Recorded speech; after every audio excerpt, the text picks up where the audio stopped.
Bapak Ibu saudara-saudari yang dikasih dan diberkati Tuhan. Salam. Sekali lagi salam.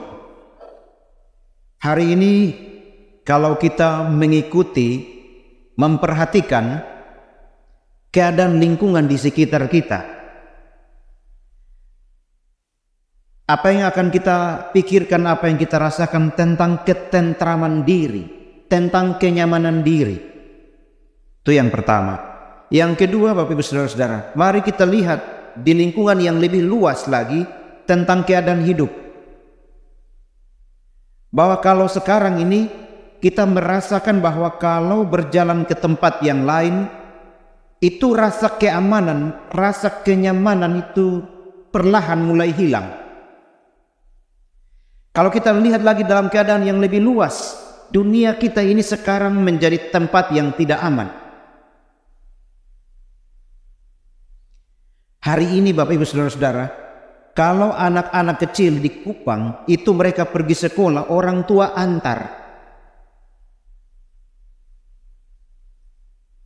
Tapi dulu kami waktu sekolah itu jalan saja. Kenapa begitu? Karena rasa kenyamanan, keamanan dalam diri sekarang ini sudah mulai terancam.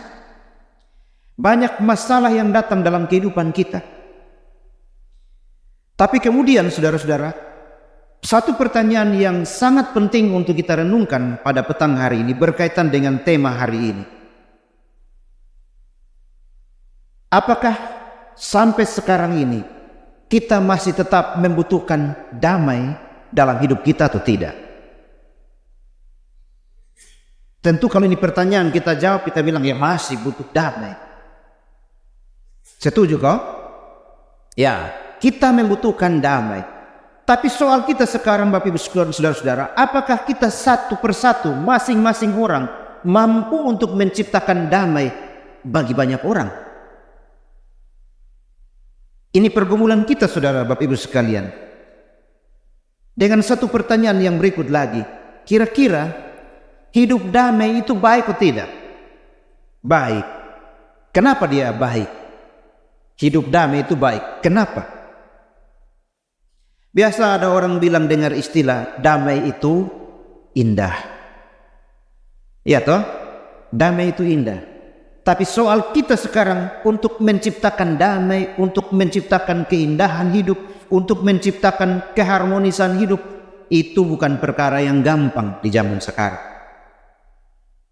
Karena itu saudara-saudara, mari kita mulai dengan pertanyaan yang paling mendasar untuk kita renungkan firman.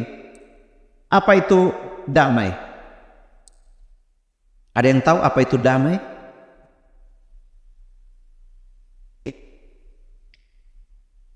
Damai itu saudara berhubungan dengan dua hal penting. Hal penting pertama itu berkaitan dengan keadaan tenang. Itu berkaitan dengan sebuah situasi tempat. Hari ini Bapak Ibu saudara-saudara, keadaan di kampung, di desa itu menjadi tempat bagi orang kota untuk mencari ketenangan. Waktu sampai di tempat yang sunyi, yang itu udah bilang, betapa damainya tinggal di sini, betapa amannya hidup di sini. Orang bilang begitu. Tapi kita yang di desa, di kampung bilang, hidup di kampung begini-begini saja. Tapi orang dari kota cari kedamaian, cari kenyamanan di tempat kita. Sementara kita mengeluh itu. Itu berkaitan dengan, kalau kita omong tentang damai, berkaitan dengan situasi tempat yang tenang, yang pada umumnya menjadi tempat untuk orang bisa berteduh, orang bisa sejenak hening dari menjauhkan diri dari keramaian, untuk orang bisa sejenak bermeditasi.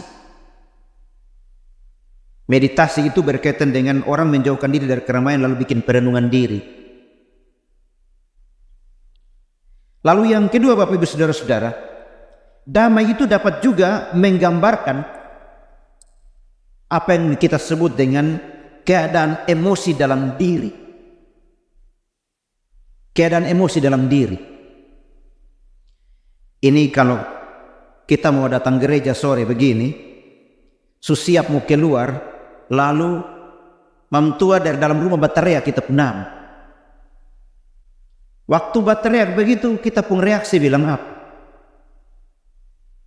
Atau sebentar nanti pulang gereja, sampai di rumah, itu mamtua atau baptua sambut kita, atau anak-anak sambut kita dengan situasi yang tidak aman. Kita pun reaksi bilang apa? Ya, emosi itu betul. Tapi ada kalimat yang kita ucapkan itu berkaitan menggambarkan emosi dalam diri kita. Itu paling tidak kalimat yang kita kasih keluar dari kita pemulut bilang begitu. Orang baru pulang gereja kalau bikin macam-macam jangan bikin jadi setan di sini. Kira-kira begitu Bapak Ibu Saudara-saudara. Jadi damai itu berkaitan dengan keadaan emosi dalam diri, dan akhirnya damai itu juga dapat berarti gabungan dari dua hal tadi, yaitu situasi tempat yang aman dan kemudian keadaan diri kita yang nyaman, yang kita rasakan ada keteduhan dalam diri, ada keteduhan dalam batin kita. Nah, karena itu Bapak Ibu Saudara-saudara, kita bisa bilang bahwa hidup damai adalah keadaan hidup tanpa ada suatu gangguan, tanpa ada suatu kendala, tanpa ada suatu masalah, dan seseorang itu tidak sedang tertekan. Dan tekanan itu yang kita alami, yang dialami seseorang, tidak membuat dia mengalami rasa yang tidak nyaman. Kalau begitu, mari kita renungkan dengan pertanyaan begini. Apakah di antara kita ini ada yang tidak ada masalah? Ada yang tidak ada masalah? Semua ada masalah. Sekarang saya tanya yang berikut. Di sini ada yang mengalami tekanan-tekanan? Ada? Ada Kalau mengalami tekanan itu rasanya di mana? Ya? Rasanya di hati. Lalu kemudian Bapak Ibu Saudara-saudara, pertanyaan yang berikut. Apakah di antara kita saat sekarang ini yang merasa bahwa dia bebas dari masalah? Ada? Tidak ada. Semua kita ada masalah. Semua kita mengalami tekanan. Lalu kemudian pertanyaan, kenapa kita harus mengupayakan damai, sementara dalam hati kita sendiri ini ada rasa ketidaknyamanan, ada rasa tekanan-tekanan hidup yang membuat kita rasa berat menjalani kehidupan ini. Maka pertanyaan yang harus kita renungkan berikut adalah, mengapa harus ada damai? Kenapa harus ada damai, saudara? Ada yang tahu dengan pertanyaan ini penjawaban bilang apa? Ada yang tahu? Kenapa harus ada damai? Ya, supaya nyaman, betul. Tapi nyaman itu akibat dari sesuatu. Kenapa harus ada damai, saudara? Jawabannya sederhana saja, Bapak. Karena damai itu yang kita upayakan, dia selalu memberikan energi positif kepada kita. Dia memberi energi positif kita supaya apa? Supaya kita berpikir positif, berkata-kata positif, dan bertindak juga positif. Ini penting untuk kita catat, saudara. Sebab kalau orang merasa damai, mereka akan jauh dari tekanan-tekanan tertentu yang menyudutkan dirinya, walaupun ada masalah. Karena itu, saudara, kalau kita mau mengupayakan damai, pikiran kita harus positif, perkataan kita harus positif, dan perbuatan kita juga harus positif. Banyak orang pikiran positif, tapi kata-kata yang dikeluarkan bukan positif, negatif. Itu yang biasa orang bilang, dia pun maksud baik, dia pun kata-kata yang keluar sampai di potong telinga bikin potong telinga panas. Itu biasanya kalau dalam kehidupan keluarga, dalam kehidupan rumah tangga, ada masalah, itu kalimat yang kita ucapkan itu bukan nadanya untuk mengeluarkan solusi, tapi sindir, olok, bahkan bisa juga maki. Nah, saudara, pada umumnya orang yang normal itu pasti menginginkan damai, itu orang yang normal. Tapi kalau ada orang yang dia suka cari hal dengan orang lain, itu dia nama, ya, itu sudah lebih kasar, sakit jiwa. Tapi kalau kita hubungkan dengan kata normal tadi, maka orang yang suka cari hal dengan orang lain itu disebut dengan abnormal. Tidak biasanya dia begitu. Jadi kalau dia ada baik, tiba-tiba dia miring ke kiri atau miring ke kanan, tanya dia ada apa itu? Pasti ada sesuatu yang tidak beres di situ. Nah, sesuatu yang tidak beres itu harusnya kita atur dia baik-baik supaya kita semua kasih keluar energi positif untuk menciptakan damai. Sebab bisa saja terjadi di rumah ada masalah, datang di sini, poak. Itu masalah di rumah, poak di sini. Asal bisa begitu. Nah, Bapak Ibu Saudara-saudara, ternyata tidak mudah untuk mewujudkan damai itu sendiri. Tidak mudah, saudara. Tapi kemudian kita dituntut untuk menciptakan damai. Catatan ayat Alkitab dalam Matius dia bilang apa? Berbahagialah orang yang membawa damai. Karena itu saudara, dalam hidup damai itu kita mencatat satu hal penting, bahwa ada kebersamaan. Sebab ketika kita menciptakan damai, banyak orang akan datang untuk menikmati kedamaian itu. Percaya atau tidak? Di rumah, kalau suami istri tukang bertengkar, kalau anak dengan orang tua, anak dengan kakak, dengan adik suka bertengkar, suka berkelahi, itu nanti dong akan mencari dong keamanan diri sendiri. Kalau sekarang sone perlu bertengkar, masing-masing mencari keamanan diri sendiri. Mari kita buktikan. Kalau jam-jam 7, jam 8 malam cari dong ada di mana? Masing-masing di sudutnya. Bikin apa? Itu mencari kenyamanan diri sendiri. Sementara kita butuh kebersamaan supaya ada kedamaian. Bapak Ibu Saudara-saudara, kebersamaan itu dapat ditemukan dalam banyak hal, termasuk dalam melakukan secara bersama, duduk sama-sama, berjalan bersama-sama, makan bersama-sama, berolahraga bersama-sama, dan berjuang bersama-sama dalam kehidupan ini. Tadi di katekisasi pranikah saya bilang begini, kalau masih pacaran itu jalan sama-sama.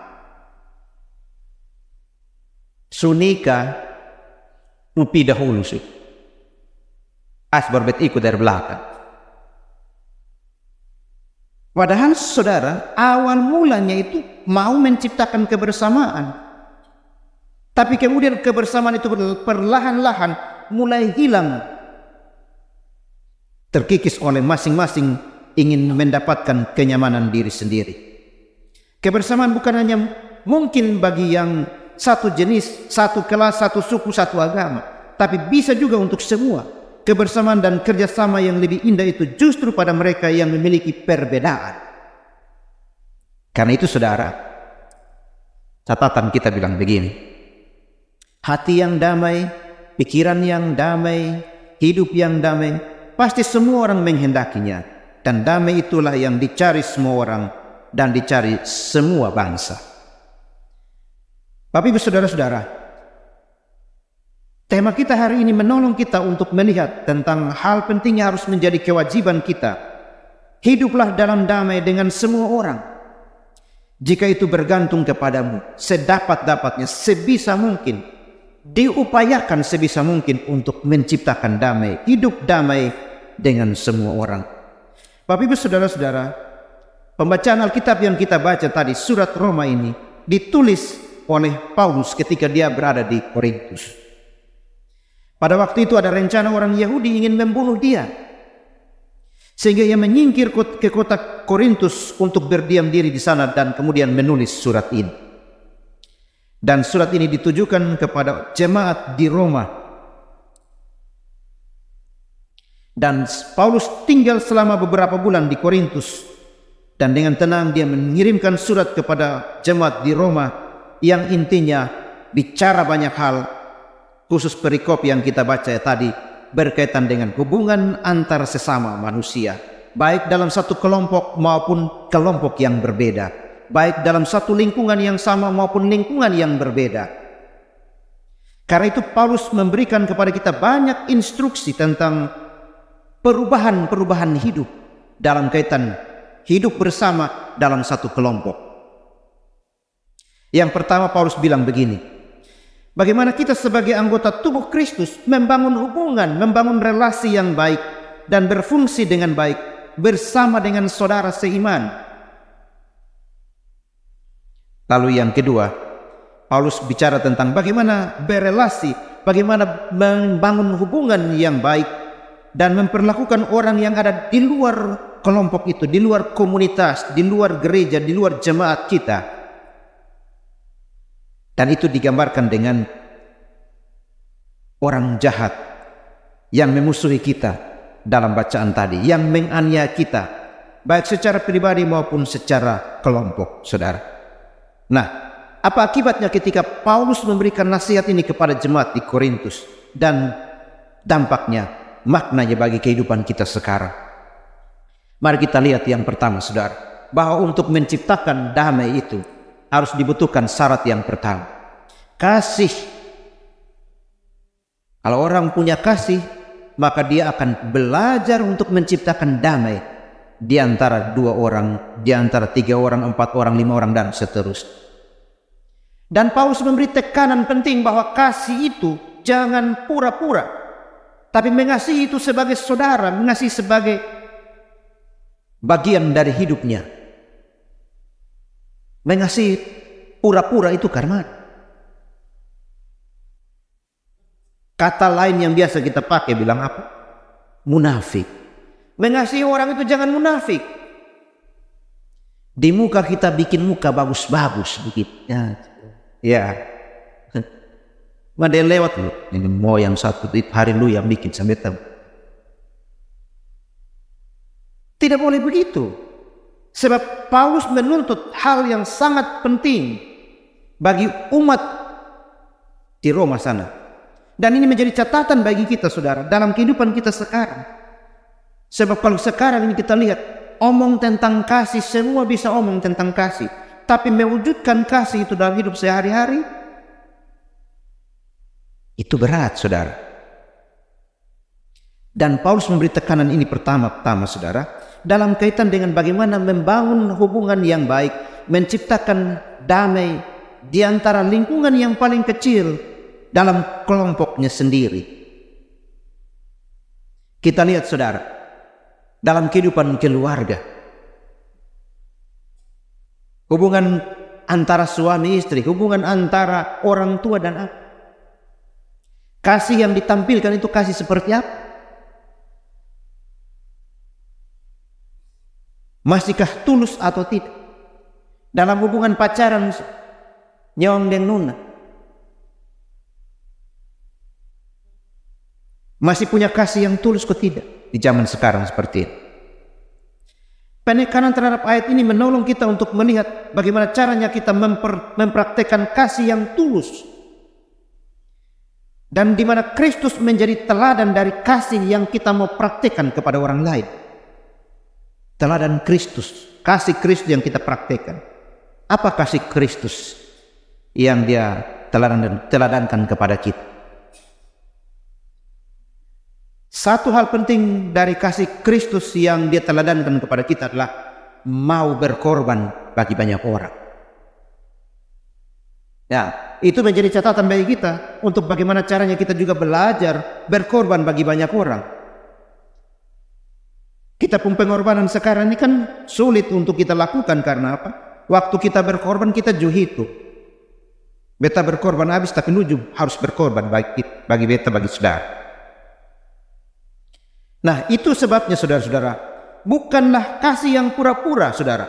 Lalu harus memberi tekanan kepada kita, jauhilah yang jahat dan lakukanlah yang baik. Jauhilah yang jahat, lakukan yang baik, saudara. Ini dua hal penting yang harus menuntut kita untuk memprioritaskan mana yang lebih penting. Jauhi yang jahat, tapi lakukan yang baik juga, saudara. Sesungguhnya jauhilah dan lakukanlah itu kata yang masih bersifat umum, Tapi perkataan yang dipakai dalam bahasa asli itu mengungkapkan rasa dalam diri kita. Rasa apa? Rasa jijik ketika kita berbuat jahat. Orang ajak kita berbuat jahat, that's no. Itu rasa yang harus kita ungkapkan seperti itu. Tapi ketika sekarang ini orang ajak kita bikin jahat, kita juga bilang, "Karmana? Neo, kita atur suko." Begitu. Kasih itu saudara diamalkan dalam hubungan antar sesama anggota jemaat, sesama saudara. Kita di sini saudara, ada orang Timur, ada orang Rote, ada orang Alor, ada orang Sabu, orang apa lagi? Ya, semua orang. Tapi kita ini saudara tidak punya hubungan saudara yang lebih dekat. Tapi dalam komunitas sebagai kelompok jemaat, kita sebut mereka saudara. Kenapa? Karena sesama anggota tubuh Kristus.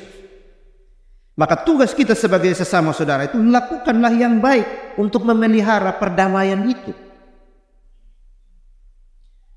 Bahkan saudara ketika Paulus dia tulis bilang, "Janganlah kamu memikirkan perkara-perkara yang tinggi, tapi arahkanlah dirimu kepada perkara-perkara yang sederhana." Janganlah menganggap dirimu pandai. Di sini kita lihat saudara betapa pentingnya setiap orang percaya memiliki pikiran yang sama seperti Kristus. Memiliki pikiran yang sama seperti Kristus. Nah saudara, ini pergumulan bagi kita karena bagaimana caranya kita memiliki pikiran yang sama seperti Kristus. Apa yang kita maksudkan?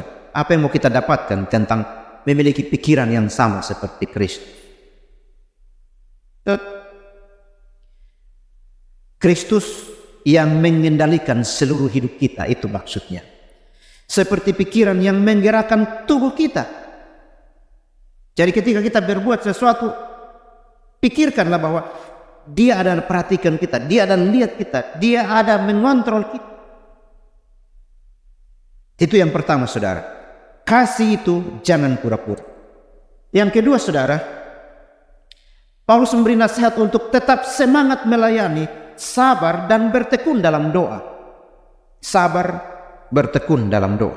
Ini catatan bagi kita saudara, karena ini kita punya presbiter ini satu periode ini hampir habis, hampir selesai. Nanti kita akan lanjutkan di periode yang baru 2024-2027. Dan hampir selesai ini kita ukur saudara tentang semangat melayani kita itu dilandasi dengan motivasi seperti apa? Orang mau melayani itu motivasinya apa? Bukan saja jadi presbiter, tapi kita semua ini mau melayani itu motivasinya apa? Bapak Ibu saudara-saudara, bahkan bukan saja motivasi, tapi kita juga mengukur tentang kesabaran dan ketekunan kita ketika kita melaksanakan tugas pelayanan. Masing-masing orang ukur tentang sabar dan tekun ini, itu juga satu soal bagi kita Bapak Ibu saudara. Kotong pimpin ibadat sampai di rumah, satu rumah waktu bilang camara kotong ada urusan lain jadi tunda ibadat.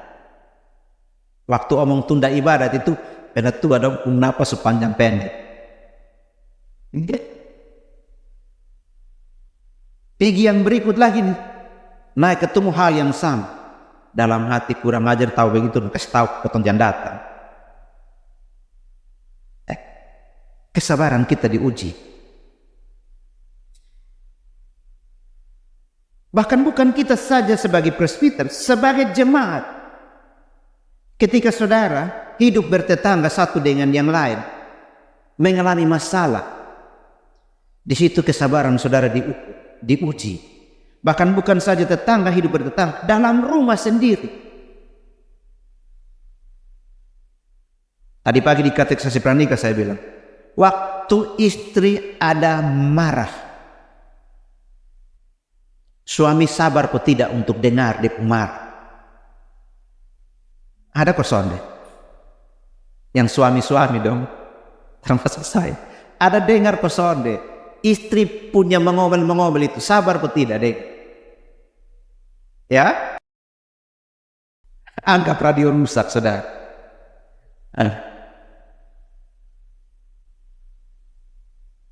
Dalam katekisasi pranikah saya bilang tadi, belajarlah membangun keseimbangan dan keadilan. Di situ kesabaran-kesabaran kita diuji, ketekunan-ketekunan kita diuji.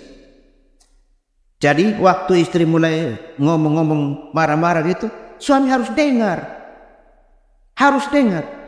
Sebab apa? Kadang yang dia poa itu semua keluar di apa yang dia rasa. Lalu kita saring pakai akal sehat.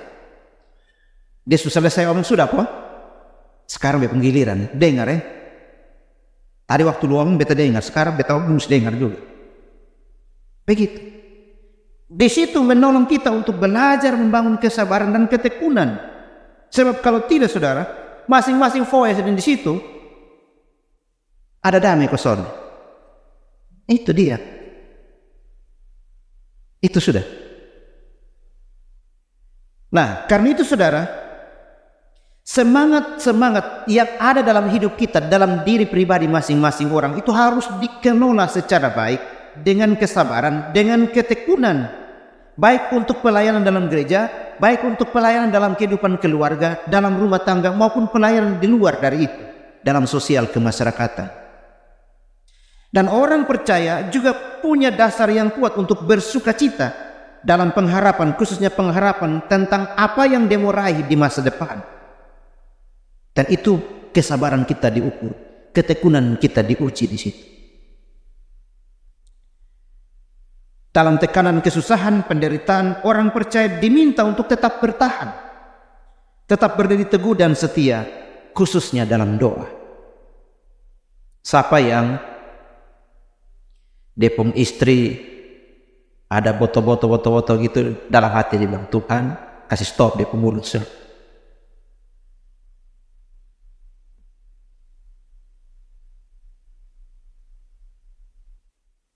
Doa menjadi kunci penting.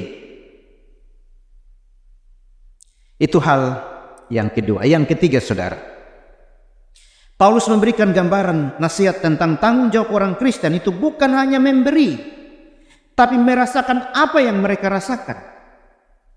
Kalau ngomong tentang memberi, kita semua sudah tahu memberi, toh. Bahkan kita juga tidak tanggung-tanggung kalau memberi. Ada yang begitu. Tapi waktu ada yang lain juga, waktu memberi itu dia pikir 2-3 kali lipat. Padahal saudara, mari kita periksa kita pun doa makan. Ya, mari kita periksa kita pun doa makan. Di doa makan itu kalimat pokok penting pertama yang kita keluarkan itu adalah minta kita bersyukur. Tuhan kasih kita berkat, kita bersyukur. Tapi kemudian pokok yang kedua kita minta Tuhan berkati makanan minuman yang kita mau makan. Yang ketiga, kita dalam doa itu kita bilang, Tuhan ajar kami untuk menjadi berkat bagi banyak orang. Tuhan ajar kami supaya apa?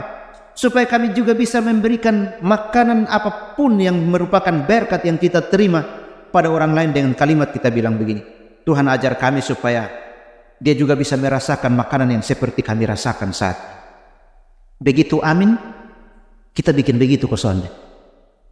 Nah, bikin begitu kosonde. Sonde.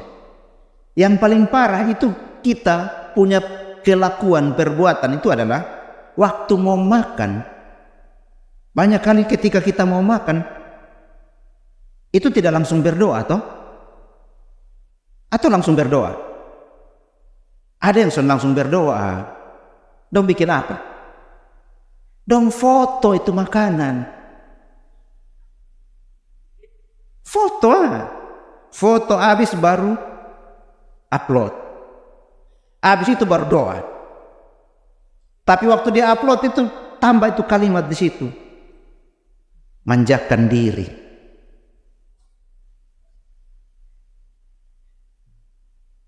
Bayangkan saudara, kita ada menikmati itu makanan sekian banyak itu, belum berdoa kita kasih tahu di seluruh dunia. Itu maksud apa? Habis baru kita berdoa, Tuhan ajar kami supaya kami bisa berbagi, supaya orang lain juga bisa merasakan seperti yang kami rasakan saat ini. Jadi kita hanya bagi gambar Jadi orang lain yang lihat tuh, dia telan-telan ludah sah. Nah itu bagaimana? Rata-rata kita pun doa makan begitu toh. Bahkan kita bilang doa makan yang paling pas itu, doa yang paling pas adalah doa yang amin langsung terjawab, doa makan. Bagi kita, tapi bagi orang lain belum tentu, saudara. Karena itu kalau Paulus memberi nasihat tentang tanggung jawab orang Kristen, bukan hanya soal memberi, tapi turut merasakan apa yang orang lain rasakan. Saya yakin orang Osau di sini juga ada yang hanya makan nasi kosong, atau ada toh atau senada? Ada. Betul, itu jujur jawab itu. Tapi waktu makan nasi kosong itu ada marah-marah kosong deh. Marah kosong deh. Ada marah. Pasti marah kalimat yang pertama itu, "Mama, kenapa hanya nasi kosong?" Mama pasti juga dia bilang begini, biar kok sekali-sekali kita juga merasakan kesulitan, kesusahan seperti orang lain gitu.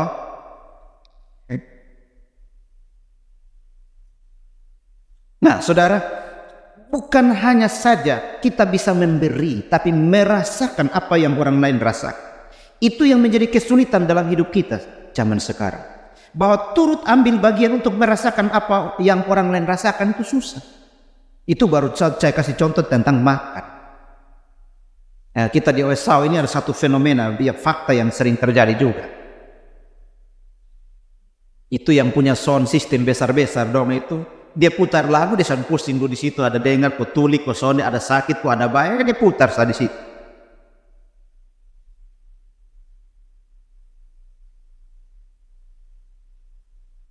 Waktu dia putar besar-besar itu, orang lain yang ada jengkel setengah mati dengar bunyi yang betul itu. Tuhan tahu dia pimanok yang ke batu lempar. Itu kan bahaya, saudara.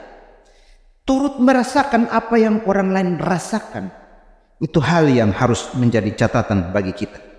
Dan Paulus memberikan nasihat tentang tanggung jawab itu terhadap orang percaya lainnya, yaitu dengan memberikan bantuan dalam kebutuhan mereka, bukan hanya sekedar memberi bantuan, tapi turut merasakan apa yang mereka rasakan.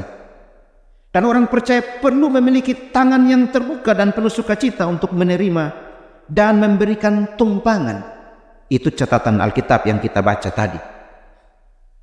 Di sini nasihat itu diberikan untuk kita belajar memiliki simpati kepada orang lain. Dan saudara, simpati itu kita berikan baik dalam keadaan sukacita maupun dalam keadaan duka cita. Jika seorang ada dalam sukacita, kita patut mendorong mereka supaya sukacita itu semakin berlimpah dan kita bersukacita dalamnya. Tapi saat kita bersama dengan orang yang berduka cita, sepatutnya saudara kita mendampingi mereka melewati lembah-lembah gelap yang mereka alami. Itu harusnya begitu. Tapi kadang-kadang kan sonde begitu. Waktu dia mengalami kesusahan di situ, kita keluar dari sini dapat lihat orang jatuh di situ. Kalimat pertama yang kita bilang apa? Enak. Apalagi? Surasa. Apalagi? Mampus. Bayangkan saudara. Itu bisa kita lakukan. Padahal baru keluar gereja. Baru keluar gereja. Nah, bagaimana caranya saudara supaya kita tidak terjebak dalam situasi seperti itu? Paulus bilang kepada kita, belajar untuk merasakan apa yang orang lain rasakan. Jangankan dengan orang lain, saudara. Jalan dengan istri, kok istri terantuk, duk mata taruh di mana? Ya toh?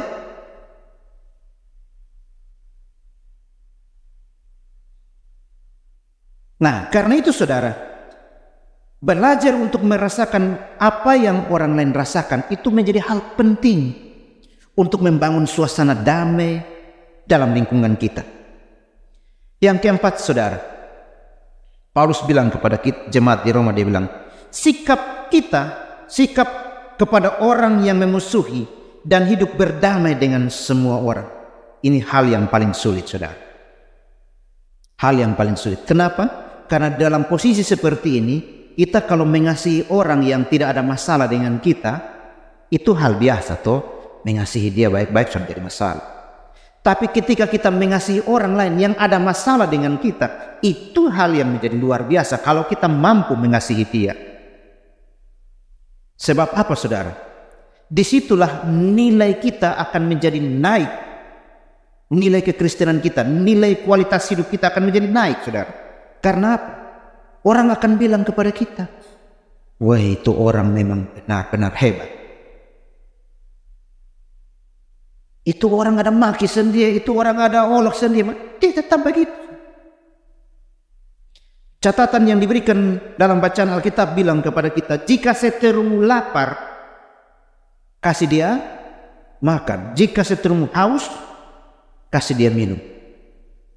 Saya mau ajak kita untuk sejenak 3 detik hening sejenak. Bisa? 1, 2, 3.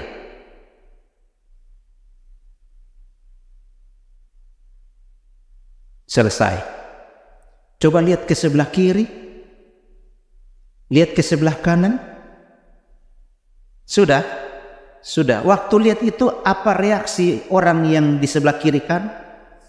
Senyum. Gembira tahu. Ada yang son senyum? Ada. Coba tanya. Ada bamusuh kok? Ada bamarah? Sonde. Lalu kenapa? Saya tanya sekarang kita. Di sini ada yang bamusuh kok? Ada kok sonde? Yang di sana bilang sonde, di sini bilang ada.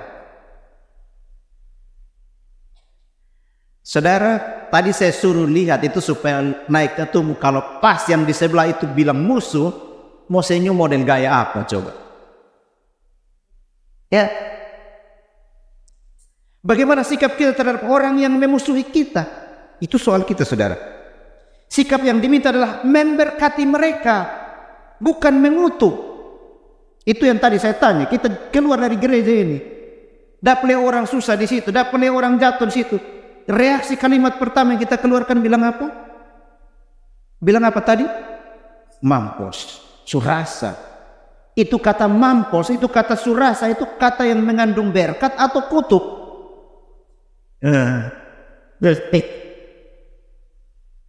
Padahal saudara, nilai yang dituntut dari kita dalam kaitan menciptakan damai tadi itu adalah belajar bukan hanya orang dalam lingkungan kita, tapi orang di luar kita, bahkan orang yang memusuhi kita sekalipun.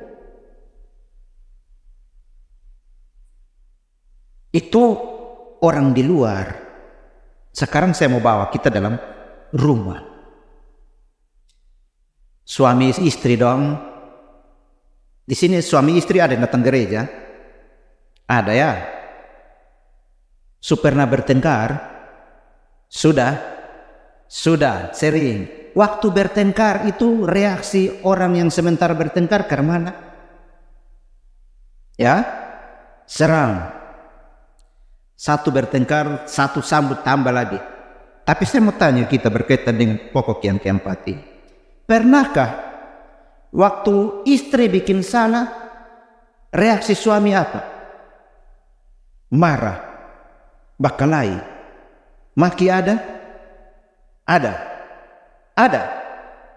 Waktu suami bikin salah, apa reaksi istri? Marah. Apa lagi? Pukul suami ada? Tidak ada. Tapi saya mau coba tanya kita begini. Pernahkah waktu istri bikin salah, suami, kan kita mau tiru karakter Kristus toh? Istri bikin salah, suami bilang, ya Bapak, ampunilah istriku, karena dia tidak tahu apa yang dia perbuat. Pernah begitu? Kenapa son pernah?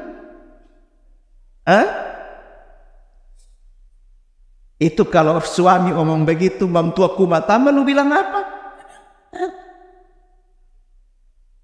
Atau sebaliknya ketika suami bikin salah, istri bilang, ya Tuhan, ampunilah suamiku karena dia tidak tahu apa yang dia perbuat. Oh itu berat, itu mam tua bilang. Ya, ini dalam kaitan dengan belajar menyeimbangkan. Dalam kaitan dengan kita bilang, sikap kita kepada orang yang lain dari hidup kita, sikap kita terhadap musuh kita, sikap lain dari kita terhadap orang yang sementara bermasalah dengan kita. Paulus memberi penekanan dalam firman, dia bilang supaya kita memberkati, jangan mengutuk. Bayangkan saudara, waktu suami istri pertama selesai nikah, itu rasa manis-manisnya masih ada. Lama-lama kemudian dia bilang, waktu istri bikin salah, dia ada bilang, mama sayang jangan begitu. Ada begitu kesannya. Wah, itu dia pun nada lebih tinggi lagi. Ya. Nah, karena itu saudara, Paulus memberi nasihat supaya belajar membangun hubungan yang baik dalam lingkungan yang sama komunitas, tapi juga belajar membangun hubungan yang lebih baik juga kepada orang di luar sana, bahkan kepada musuh sekalipun. Paulus memberi nasihat berhubungan dengan reaksi orang percaya terhadap tindakan dan emosi orang, dan membalas pada umumnya adalah reaksi yang kita beri. Catatan yang Paulus kutip dari Perjanjian Lama, dia bilang dalam Ulangan 32-35, dia bilang pembalasan itu adalah hak Tuhan. Karena itu orang percaya dilarang melakukan pembalasan. Kita kan tidak pakai hak hukum itu, tahu saudara. Biasa kita pakai bilang lu jual beta beli, betul toh? Nah, padahal itu bertentangan dengan apa yang disampaikan dalam Alkitab, bahwa pembalasan terhadap orang yang berbuat jahat kepada kita itu Tuhan yang atur, Tuhan yang balas. Jangan kita yang balas. Kalau kita yang balas, dia selesai di situ. Tapi kalau Tuhan yang balas, Tuhan yang atur, dia pun selesai bukan di situ, dia bisa berkepanjangan. Dan karena itu saudara, bagian orang percaya adalah membalas kejahatan dengan kebaikan dan tidak membalas dengan kejahatan juga. Kejahatan dibalas dengan kebaikan. Orang percaya dinasihati bahwa mengadakan pembalasan itu merupakan hal yang tidak dibenarkan. Orang percaya dianjurkan untuk mencintai musuh dan menunjukkan perbuatan baik seperti memberi makan atau minum. Dalam catatan Alkitab, seterumu lapar, beri dia makan. Jika dia haus, kasih dia minum. Dengan demikian saudara, itu menumpukan bara api di atas kepala. Dalam Alkitab terjemahan baru, dia bilang begini, berkatilah siapa yang menganiaya kamu, berkatilah dan jangan mengutuk. Bersukacitalah dengan orang yang bersukacita dan menangislah dengan orang yang menangis. Janganlah menganggap dirimu pandai, janganlah membalas kejahatan dengan kejahatan. Lakukanlah apa yang baik bagi semua orang. Saudara-saudaraku yang terkasih, janganlah kamu sendiri menuntut pembalasan, tetapi berilah tempat kepada murka Allah, sebab ada tertulis, pembalasan itu adalah hakku, akulah yang akan menuntut pembalasan, firman Tuhan. Jika seterumu lapar, berilah dia makan, jika ia haus, berilah dia minum. Dengan berbuat demikian, kamu membuat dia malu, seperti menumpukan bara api di atas kepala. Nah, saudara, bagaimana caranya orang Kristen hidup dalam damai dengan? Dia bilang sedapat-dapatnya. Kasih itu jangan pura-pura. Paulus memberi catatan ini supaya kita semua belajar untuk melihat hal itu. Bahkan yang berikut saudara, Paulus memberi catatan kepada kita semua, senantiasa belajar menjadi saluran berkat bagi banyak orang.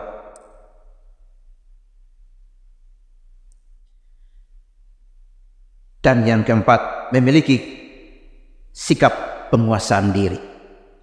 Penguasaan diri ini menjadi kunci penting bagi semua orang percaya dalam berhadapan dengan persoalan-persoalan hidup.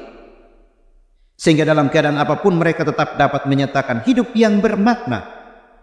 Mereka harus menguasai diri supaya jangan menganggap diri mereka pandai, menguasai diri supaya tidak membalas kejahatan dengan kejahatan, dan selalu hidup dalam perdamaian dalam segala kondisi.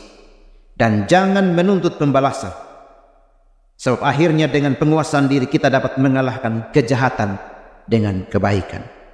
Nah, Bapak Ibu Saudara-saudara yang dikasih dalam Tuhan, kalau hari ini kita merenungkan firman ini dengan tema hiduplah dalam damai dengan semua orang, maka sedapat mungkin, sebisa mungkin diusahakan itu. Dan saudara, firman bilang kepada kita, sedapat mungkin kita harus bersabar dan memilih jalan damai. Kita harus mengasihi semua orang, dan itu termasuk orang-orang yang tidak kita senangi dan yang tidak menyenangi kita juga. Semua itu memang tidak mudah, saudara. Jika kita tidak dapat membedakan apa yang menyangkut kemuliaan Tuhan dan apa yang hanya mengenai kepentingan diri sendiri. Kalau kita berpikir, saudara, ini untuk kepentingan yang lebih besar, untuk kemuliaan Tuhan, lakukanlah walaupun itu sulit bagi kita untuk lakukan. Dengan demikian, saudara, kita belajar untuk menempatkan diri kita ini sebagai cerminan dari Tuhan. Kita menempatkan diri kita ini sebagai citra hidup dari Tuhan itu sendiri. Soal ini memang berat, tapi kita diminta untuk belajar menciptakan damai dengan semua orang. Tugas kita, ulang dan lakukanlah damai bagi banyak orang, mulai dari dalam lingkungan, supaya ketika kita berdoa bilang, Tuhan kami mau pulang, ajar kami untuk menjadi pelaku-pelaku damai sejahtera, pulang dan lakukan. Amin kok? Ya, saya juga amin sampai di sini. Tuhan memberkati kita dengan firman.